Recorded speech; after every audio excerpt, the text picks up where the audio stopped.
We are delighted to welcome Kate Wright. Many of you know Kate. Kate is an HR consultant and diversity and inclusion specialist and coach. She's co-founder of the Diversity Network, a business networking group and specialist diversity and inclusion consultancy and training provider. The Diversity Network aims to actively facilitate change and progress diversity and inclusion across our local business community. The group aims high and sees no reason why a dynamic island like ours can't lead the way in innovation, diversity and inclusion practices that make a real difference to both the local workforce and to business performance. Ladies and gentlemen, please welcome Kate Wright.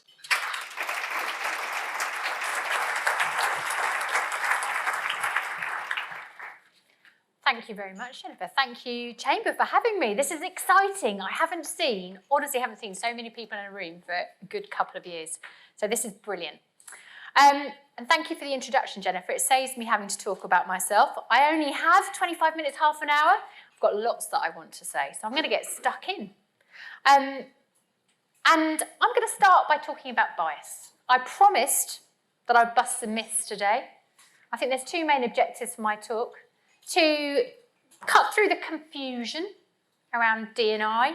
I fear sometimes that my industry has become a little world of its own, and the language and the terminology can be somewhat bamboozling, like that word.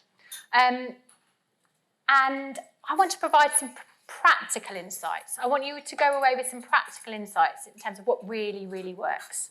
But anyway, so let's start with busting some myths. And I'm going to talk about bias because yesterday was International Women's Day, so there will be a bit of a focus on gender today. But let's start with bias. And I'm going to use the words of a brilliant lady, actually, Hannah Awanuga. Not all white people are racists. Not all black people come from poverty. Not all disabilities are visible. Not all young people like social media, believe it or not. Not all black women have experienced microaggressions. Not all women are comfortable promoting their work. Not all racism is overt. Not all adults hate technology. Not all black women have an attitude. Not all black men are criminals. Not all women want it all. Not all men attack women. Not all trans people transition. Not all white women are in senior positions. Not all biases are unconscious. Not all Asian professionals see themselves in senior roles. Not all black people come from lower socioeconomic backgrounds. Not all white people come from higher socioeconomic backgrounds. Not all Asian people work in tech. Not all senior leaders believe in equity. Not all black people want to share their lived experiences. Not all people with disabilities need special measures. Not all white people are allies. Not all black people are allies. Not all gay men want to come out. And not all diverse communities can work hard to be successful. Not all women want to be mothers. Not all women want to be primary caregivers. And not all men choose work over family. Not all women want equality for all women. And not all women are included in your gender equality efforts.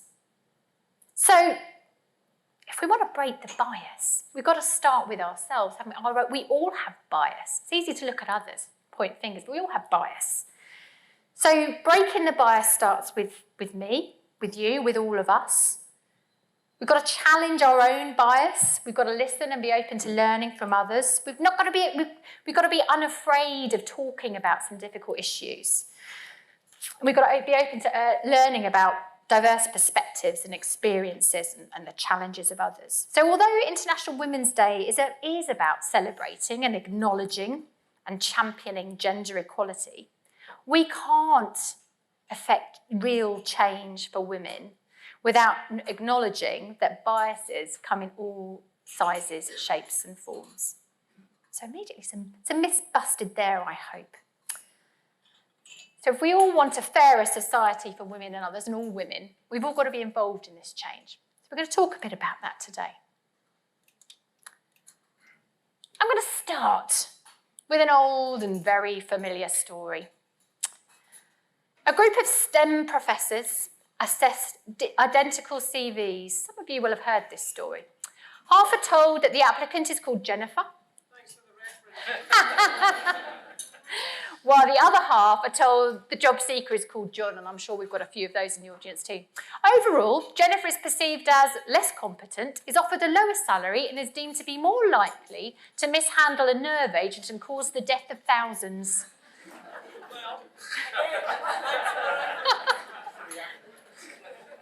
This isn't about this Jennifer necessarily. But how is this possible? How does this make sense? We pride ourselves in being logical, intelligent business people. This is happening. This isn't a made-up story. This is happening. There is research to demonstrate this. Why is Jennifer being passed over for this role? Because of stereotype, because of bias. And of course, I could replace the name Jennifer with Mohammed, and we'd have an ethnic bias coming in. This isn't just a silly story, this is real. This is what we're dealing with. And it's because we all have that bias, whether it's conscious or unconscious, deeply programmed into our brains. Now, for you men in the audience who are sitting comfortably, don't think this doesn't affect you. Some of you are looking a little bit, afternoon time. We just had some lunch. So maybe let's get a little bit of movement. I would like any men in this audience over 6 foot to stand up, please. Go on. Go on then. All you men over 6 foot, stand up. Gosh. Are you sure? There's not. Don't worry, Murray. I've got a job for you in a minute. It's okay. And that's not very many of you, is it? And can I ask, Rosa, are any of you CEOs or heads of your business? Oh, just one. Or two, a couple of you. So there's not many men over, so all the other men in this room are under 6 foot. Or, someone's, or 6 foot exactly. Well, you've got to be over 6 foot to meet this advantage. Less than 50. Sorry, you can sit down again. Sorry. Keep me standing. This is the power. I love it. Less than 15% of US men are over 6 foot tall. Yet almost 60% of CEOs in the US are over 6 foot tall. What's that about? I'm sure you're brilliant leaders, you tall men, but really? Is that really how we're appointing and promoting our based on height? Really? We are. This is fact. It's that bias again. And of course, this unconscious, or as I say, sometimes conscious bias doesn't just affect men or women. Some more stats for you there. And of course, things like 67% of the British public admits to feeling uncomfortable talking to a disabled person is a conservative statistic. Those are the people that admit to that discomfort. So each and every one of us in some way is impacted by bias. And we do it to others. And we don't even know we're doing it half the time. And I could talk to you about unconscious bias for hours. Don't worry, I won't. Sadly, I don't have time. But I think these hammer home, this is something that we are not free of at all. It impacts us all. So back to basics. I said I wanted to cut through some of the jargon, and I am sure many of you in this room are familiar with the three words on the slide there: diversity, inclusion, and belonging. But I have come to realise actually there are probably many of you in this room who are not 100% sure of what those words mean, and that is fine. It's a real barrier I'm finding actually to engage with people and leaders especially when there's this fear that we're going to look silly, that we don't understand. So I'm going to take a minute to talk about some of these. And I make no apologies for the next quote. There will be many of you in the room who've heard this quote from Werner Myers, but it's my favourite because I think we can all identify with it. So I'm going to use this to demonstrate what these terms mean. Werner Myers, who's a US D&I consultant and expert and writer, says that diversity is being invited to the party. Inclusion is being asked to dance. Now, I like this quote because we can all identify. We've all been to that party, haven't we? Some of us walked in today and thought, oh, God, why am I here? I don't know anyone, or I'm not as able to network, or I'm not as clever as some of the other people in this room, whatever it might be. We've all been to that party. We felt like the odd one out, that we shouldn't be there, and it's not nice. It's uncomfortable. So what does Verna mean from a workplace context? Diversity is the demographics of your workforce. It's all the different people that make up your workforce. And those differences aren't just the differences you can see. They're the differences in our backgrounds, our experiences, the way our brains work, the way we think, our perspectives. Inclusion, if you like, is the gel. It's the culture that brings all those different people together to create really good teams. So we need the two of them together. Just having that diversity, but not the culture, to help people feel included, to feel that their voices matter, is not going to work. I'll talk a bit more about that in a minute. Now, because, some of you are already gathering, I quite like to talk. I can't stop with a good quote. I have to add to it. If diversity is being invited to the party, inclusion is being asked to dance, then belonging is choosing the music. And that's what we're really aiming for when I talk about culture. That's the kind of culture that's going to enable people to be at their best. If you can come to it, it means that you can be yourself. If you can come to work being yourself, you're happier, you're more confident, you're more productive. That's what we're aiming for. It's all very well having some diversity on your board. But if those people feel that they just have to say what they think their bosses want to hear, or if they feel that their voice is not being heard, not really helping us, is it? Belonging is what we're aiming for. So how do we get to this nirvana of belonging? Well, we've been on a journey over the last few decades when it comes to equality, another word that all of you will be familiar with. Some in this room may even remember the 50s and the 60s when, or maybe you don't remember, maybe we're having a really good time, when it was actually not uncommon to see on the doors of guest houses and B&Bs notices that said, no blacks, no Irish. It seems inconceivable now that kind of overt racism was acceptable, and thank goodness that isn't the case. But of course, that kind of overt racism and exclusion leads to societal issues, and governments around the world, were waking up to this. So we started talking about equal opportunities, and governments.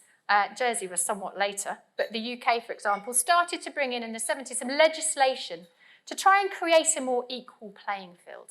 And we talked a lot about equal opportunities, try to protect people from detriment because of discrimination, overt discrimination. And this meant that employers had to start thinking about their policies so that they didn't fall foul of employment legislation.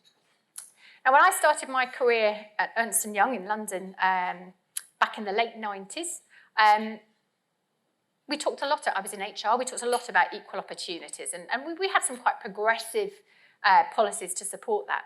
But we were also under pressure to adopt this new word, diversity. It's a proper buzzword then. It was coming from our US office, who were beginning to realise that it's all very well saying, oh, you're all welcome, but you've got to be like the rest of us if you want to succeed. Equality kind of suggested that we've got to fix the people who are different so they can succeed too. The US was talking about diversity as actually recognising the power of difference. We talked about decision-making and the need for different perspectives involved in diversity. So at EY, we started looking at diversity.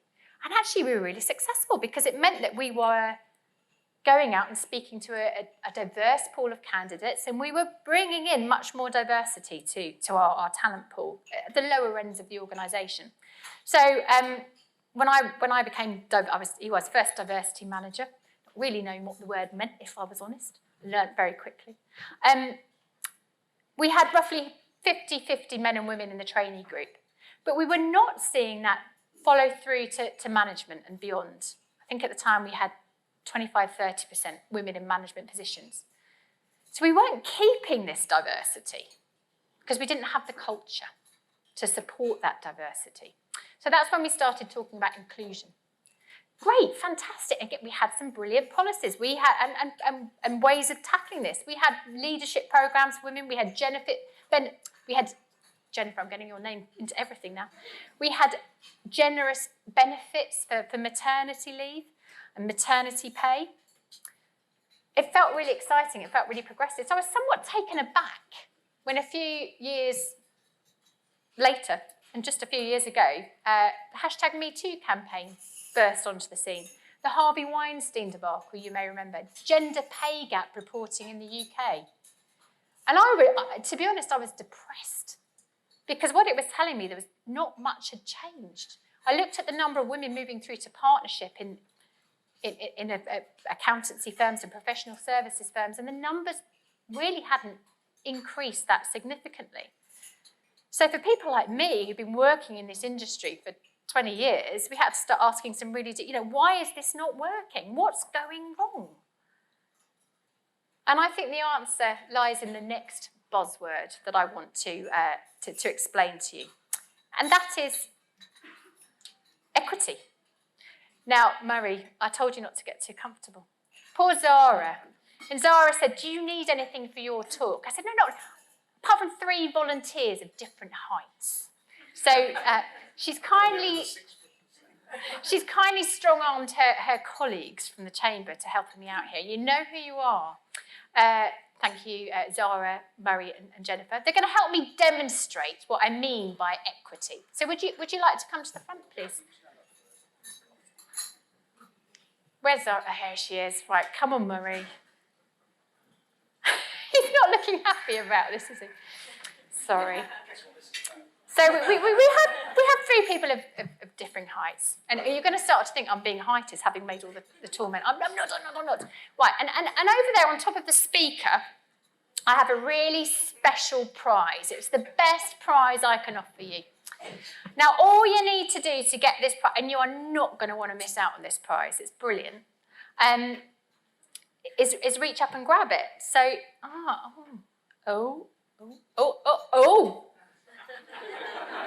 Kelsa Breeze, the tallest person. No problem there. Oh, absolutely. Oh, I'm so sorry, Murray and Zara. It's life, isn't it? So, there's a method to my madness. So if we were talking about equality, what would we do to level the playing fields? We'd perhaps give each of our victims an equal-sized block to stand on. That's what we used to do. We'd give them an equal-sized block, and I'm not going to do this, otherwise I'm going to get into trouble from a health and safety point of view, so don't worry, Zara, I'm not going to do this. We'd give them an equal-sized block to stand on. Now, of course, if we did that, Jennifer would still be able to reach the prize. Zara would, but poor old Murray he still wouldn't be able to reach. Next time wear heels, yeah. Equity, on the other hand, is when we give them a different size block to stand on. So actually, Jennifer doesn't need a block to stand on, she can already reach it. Zara needs a small block to stand on, she can reach it. Murray needs a little bit bigger block to stand on, and he can now reach the prize too. So equity, I think, is key. It's about seeing people as individuals, recognising their differences, giving them the support, the tailored support that they need. One size does not fit all. It does not work.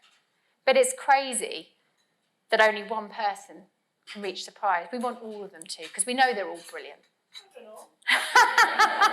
Well, there are 3 prizes there, so, we're being really fair here. But thank you very much for demonstrating that. So,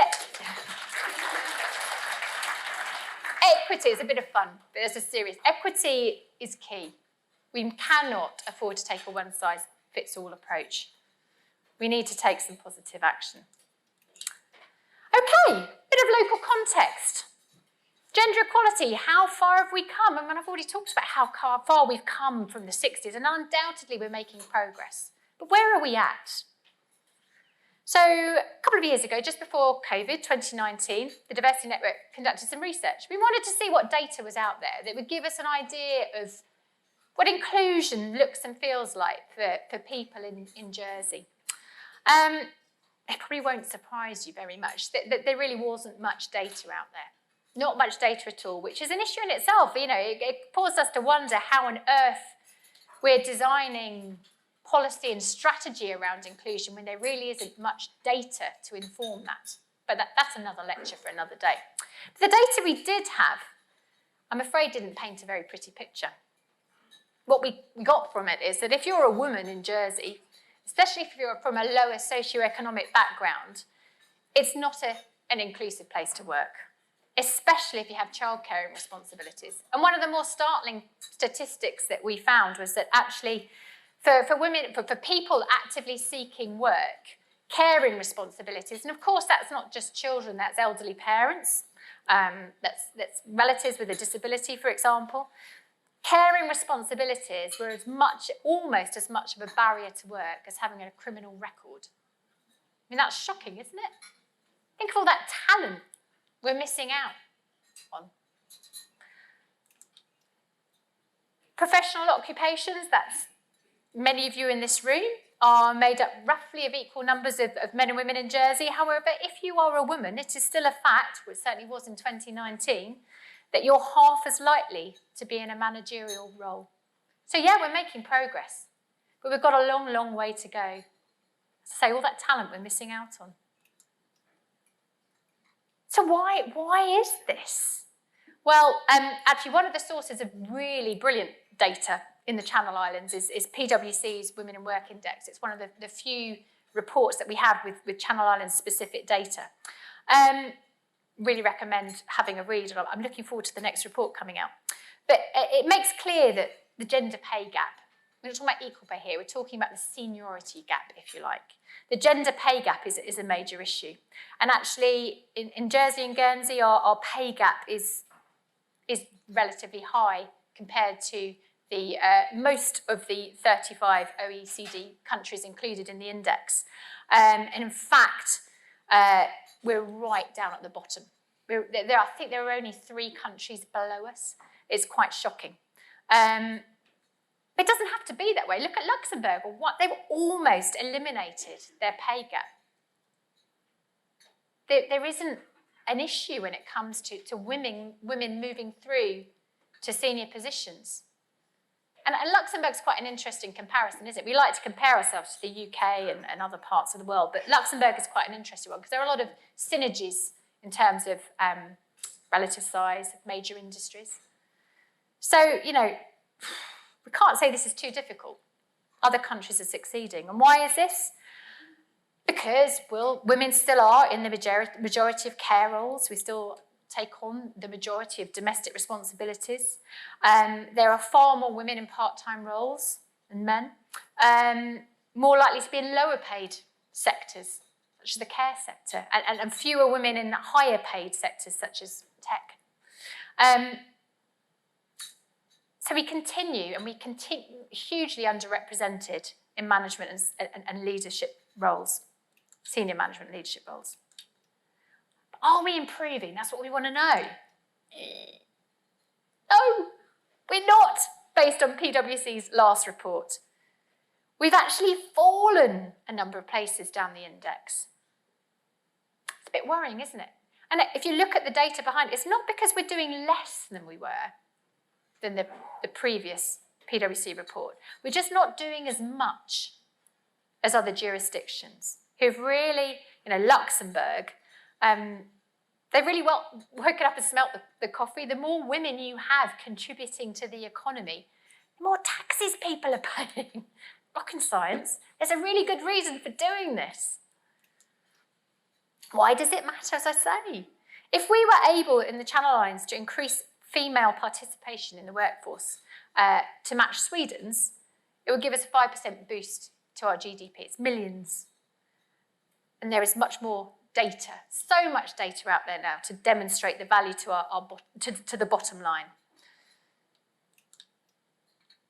And as Jennifer talked about in her talk, we know diversity means better decision making, more creativity, more innovation, better productivity. It's a no-brainer. VUCA.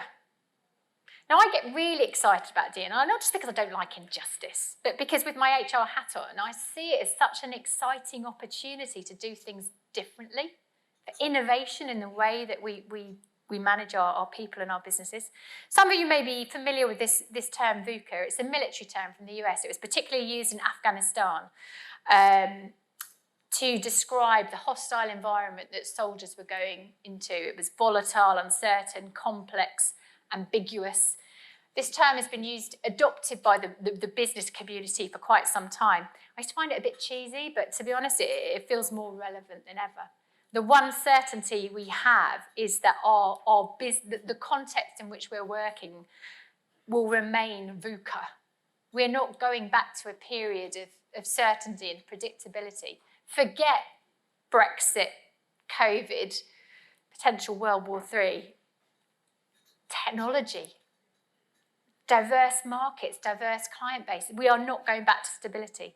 So we are working in this uncertain world. And D&I provides a route map, I think, to help navigate this uncertain world. And if we don't have it, we're going to really struggle. I like to turn VUCA on its head. To navigate it, we need leaders with vision, understanding, clarity, businesses with adaptability, and we're not going to get that without diversity. We have no chance of keeping up with the curve or leading it if we don't have that diversity. So what's stopping us? Groupthink. Oh, another one of those terms. But it kind of is what it says on the tin. Groupthink. It's when we have a group of people that think in a very similar way. Probably similar backgrounds, similar experiences. And if you're not part of that sort of homogenous group, it's quite difficult to be the dissenting voice. It's easier just to go with the general view. And it can feel quite inclusive. It feels harmonious because we all agree. But really, we're just excluding outside knowledge and perspectives, which is dangerous. And with that groupthink, we're not seeing the issues that are in front of us. We don't have the knowledge to break into new markets. We don't understand the experiences of inclusion in our community and within our own organisation. So we don't see the issues until they hit us hard. Another barrier, I keep talking about it, confusing terminology and jargon. And I would love to give you a dictionary. You know, for every black person in our community who feels that BAME is an acceptable acronym, you're going to find another that says it isn't. For every gay person that finds the word queer offensive, you're going to find several who are very happy to use that term. I'm afraid I can't give you a dictionary. There's lots of sources out there that may help you navigate some of this. But I've got some rules for you to try and wade through this confusing terminology, which I said earlier is a major barrier actually to engagement around this. So rule 1. There is no right way to talk about any of this. Sorry, I'm not going to give you that definitive list. So what do? Well, we certainly don't make assumptions. It's very dangerous just to assume, make assumptions about how people identify themselves. What's the solution? Ask. Why are we so scared of asking? We're not rude about it. Why are we so scared of asking somebody who has a difference how they would like to be referred to? If you have employee networks, if you have an LGBTQ+ network, ask them about how, as an organisation, they would like you to talk about these things. Sometimes we make these issues so complex and they really don't have to be. Priorities. Massive barrier. There's a lot of organisations who think, because they're talking about D&I, perhaps they've published a few articles, that they are prioritising D&I.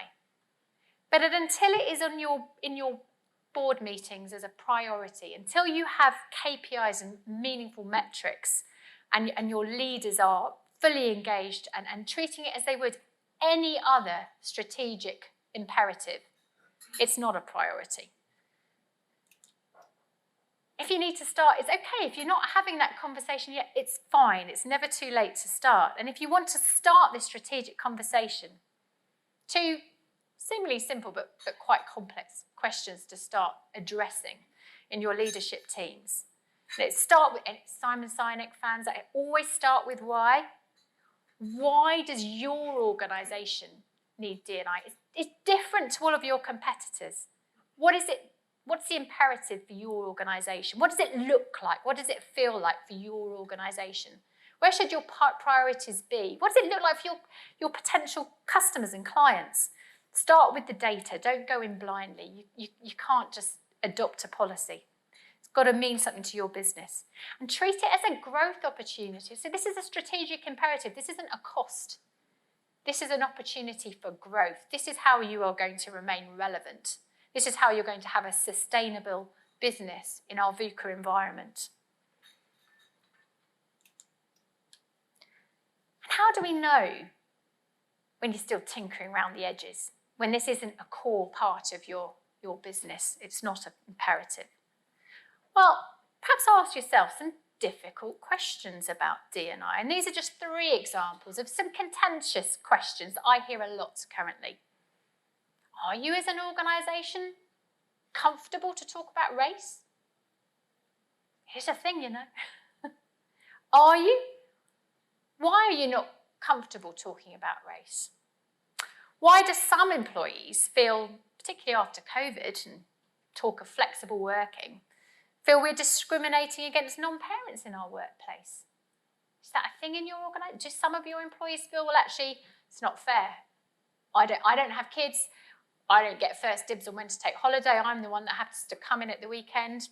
I feel excluded. I feel discriminated against. And why are some white men worrying that they are on the wrong side of diversity and inclusion? When the PR for this event was first put out on Twitter, an individual came back to me and said, all very well, but diversity isn't about me as a white man. It's about everybody other than me. That's not true. Think back to some of those biases that we talked about at the beginning. Think back to those white men under 6 foot in this room. It's about everybody.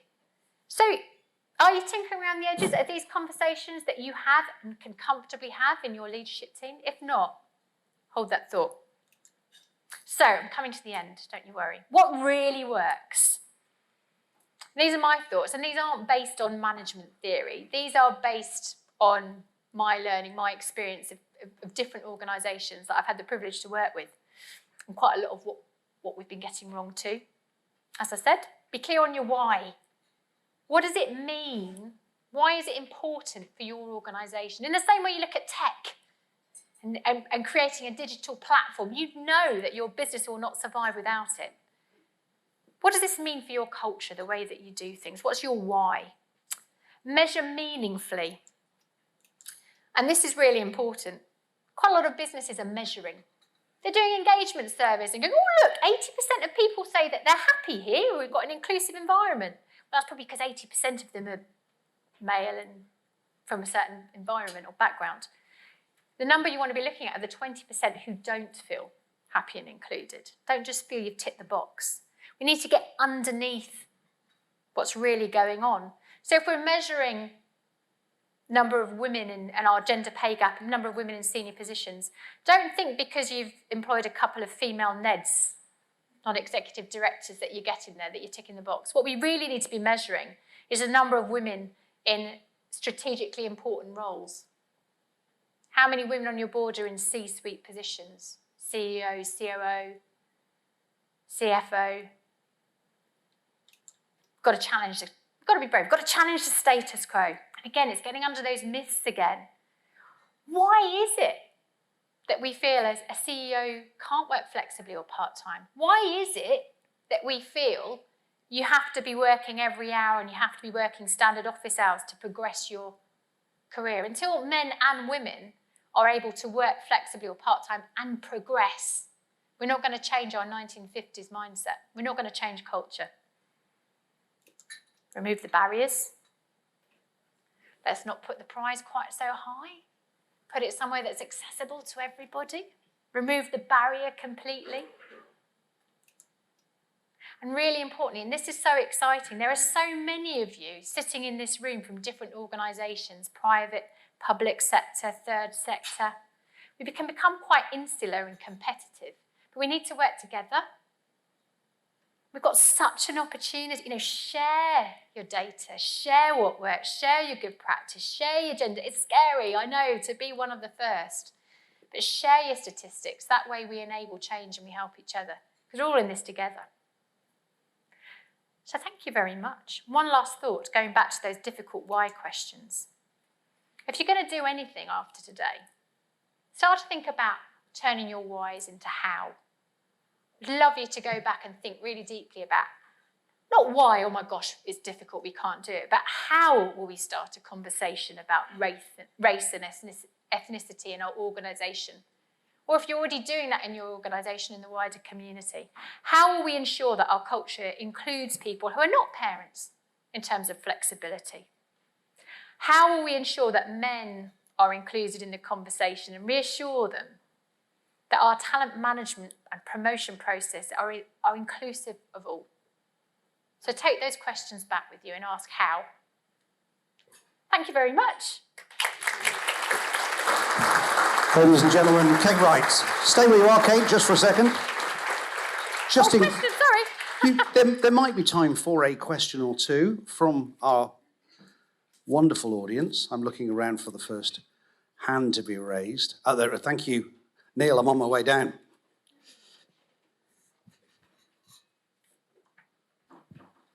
Just want to look at a topic that came up very recently, and how finite bias can actually go. And I refer to the incident with footballer Kurt Zouma, who obviously kicked his cat around the flat and is obviously subject to a police inquiry that could lead to him being prosecuted for cruelty.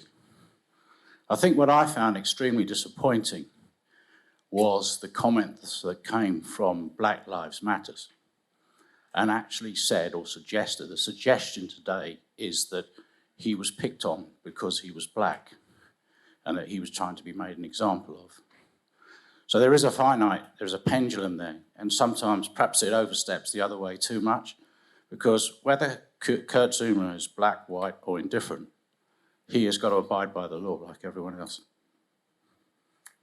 Yeah, and I think, the British are a nation of pet lovers. I think anybody who'd been found treating an animal in that way will have been vilified in the same way.